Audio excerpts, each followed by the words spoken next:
El conflicto de los siglos, capítulo 7, en la encrucijada de los caminos. El más distinguido de todos los que fueron llamados a guiar a la iglesia de las tinieblas del papado a la luz de una fe más pura fue Martín Lutero. Celoso, ardiente y abnegado, sin más temor que el temor de Dios y sin reconocer otro fundamento de la fe religiosa que el de las Santas Escrituras, fue Lutero el hombre de su época. Por su medio, realizó Dios una gran obra para reformar a la Iglesia e iluminar al mundo. A semejanza de los primeros heraldos del Evangelio, Lutero surgió del seno de la pobreza. Sus primeros años transcurrieron en el humilde hogar de un aldeano de Alemania, que con un oficio de minero ganara los medios necesarios para educar al niño. Quería que ese hijo fuese abogado, pero Dios se había propuesto hacer de él un constructor del gran templo que venía levantándose lentamente en el transcurso de los siglos. Las contrariedades, las privaciones y una disciplina severa constituyeron la escuela donde la infinita sabiduría preparara a Lutero para la gran misión que iba a desempeñar. El padre de Lutero era hombre de robusta y activa inteligencia y de gran fuerza de carácter. Honrado, resuelto y franco, era fiel a las convicciones que le señalaban su deber, sin cuidarse de las consecuencias. Su propio sentido común le hacía mirar con desconfianza el sistema monástico. Le disgustó mucho ver que Lutero, sin su consentimiento, entrara en un monasterio y pasaron 2 años antes que el padre se reconciliara con el hijo, y aún así no cambió de opinión. Los padres de Lutero velaban con gran esmero por la educación y el gobierno de sus hijos. Procuraban instruirlos en el conocimiento de Dios y en la práctica de las virtudes cristianas.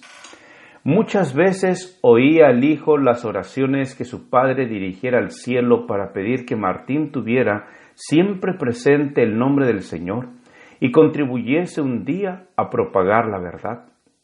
Los padres no desperdiciaban los medios que su trabajo podría proporcionarles para dedicar a la cultura moral e intelectual.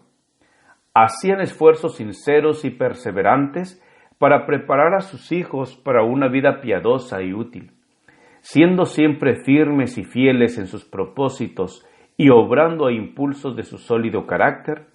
Eran a veces demasiado severos, pero el reformador mismo, si bien reconoció que se habían equivocado en algunos respectos, no dejó de encontrar en su disciplina más cosas dignas de aprobación que de censura. En la escuela a la cual le enviaron en su tierna edad, Lutero fue tratado con aspereza y hasta con dureza. Tanta era la pobreza de sus padres que al salir de su casa para la escuela de un pueblo cercano, se vio obligado por algún tiempo a ganar su sustento cantando de puerta en puerta y padeciendo hambre con mucha frecuencia. Las ideas religiosas y lóbregas y supersticiosas que prevalecían en su tiempo le llenaban de pavor. A veces se iba a acostar con el corazón angustiado, pensando con temor en el sombrío porvenir, y viendo en Dios a un juez inexorable y un cruel tirano, más bien que un bondadoso Padre celestial. Mas a pesar de tantos motivos de desaliento, Lutero siguió resueltamente adelante. Puesta la vista en un dechado elevado de moral y de cultura intelectual que le cautivaba el alma, tenía sed de saber, y el carácter serio y práctico de su genio le hacían desear lo sólido y provechoso más bien que lo vistoso y superficial. Cuando a la edad de 18 años ingresó a la Universidad de Erfurt, su situación era más favorable y se le ofrecían perspectivas más brillantes que las que había tenido en años anteriores. Sus padres podían entonces mantenerle más desahogadamente, merced a la pequeña hacienda que habían logrado por su laboriosidad y sus economías. Y la influencia de amigos juiciosos había borrado un tanto el sedimento de tristeza que dejara en su carácter su primera educación. Se dedicó a estudiar los mejores autores, atesorando con diligencia sus maduras reflexiones y haciendo suyo el tesoro de conocimientos de los sabios.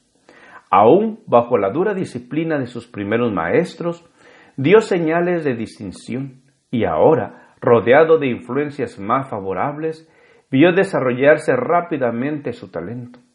Por su buena memoria, su activa imaginación, sus sólidas facultades de raciocinio y su incansable consagración al estudio, vino a quedar pronto al frente de sus condiscípulos. La disciplina intelectual maduró su entendimiento y la actividad mental despertó una aguda percepción que le preparó convenientemente para los conflictos de la vida. El temor del Señor moraba en el corazón de Lutero y le habilitó para mantenerse firme en sus propósitos y siempre humilde delante de Dios. Permanentemente dominado por la convicción de que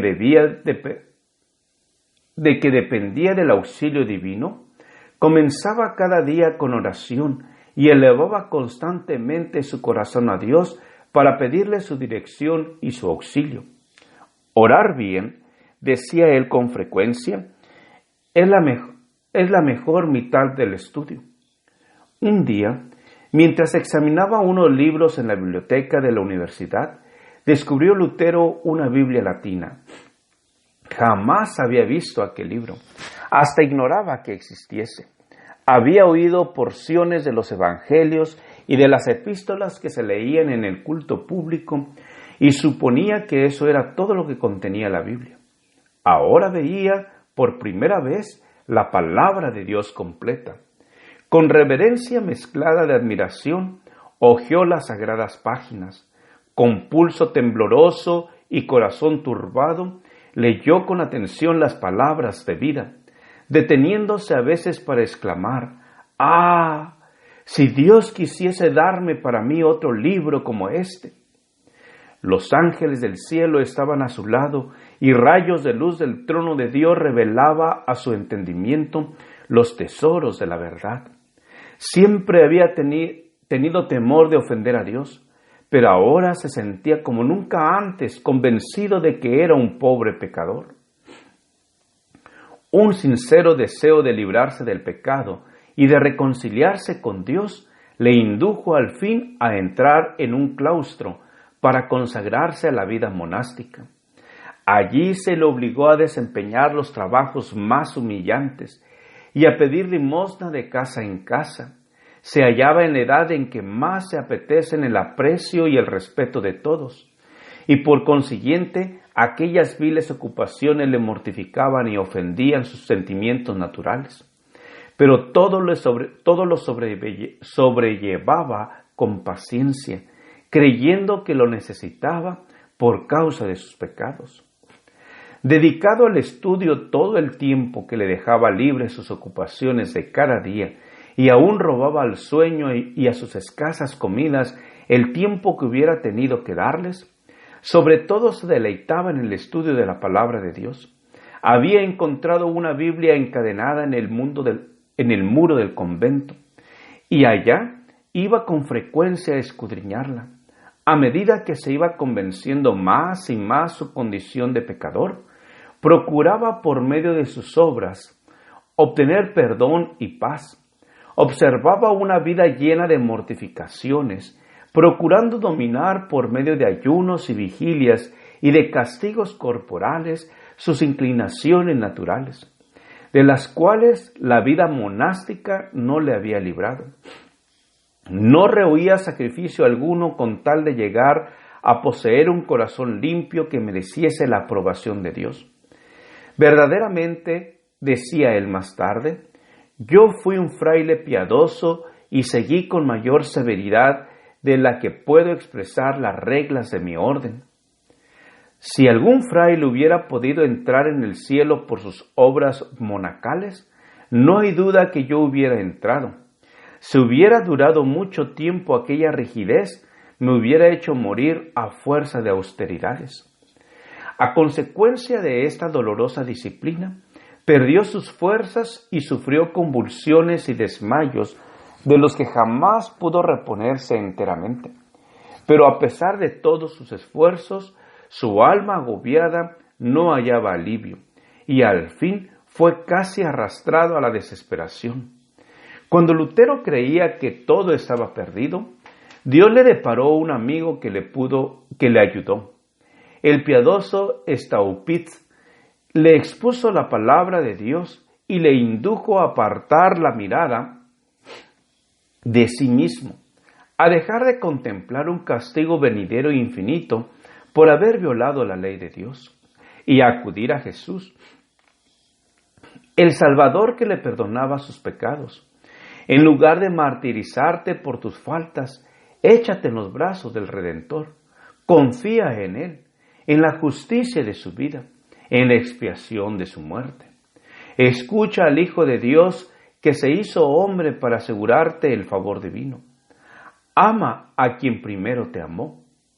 Así se expresaba ese mensajero de la misericordia. Sus palabras hicieron honda impresión en el ánimo de Lutero. Después de larga lucha contra los errores que por tanto tiempo albergara, pudo asirse de la verdad y la paz reinó en su alma atormentada. Gracias por escuchar este audio.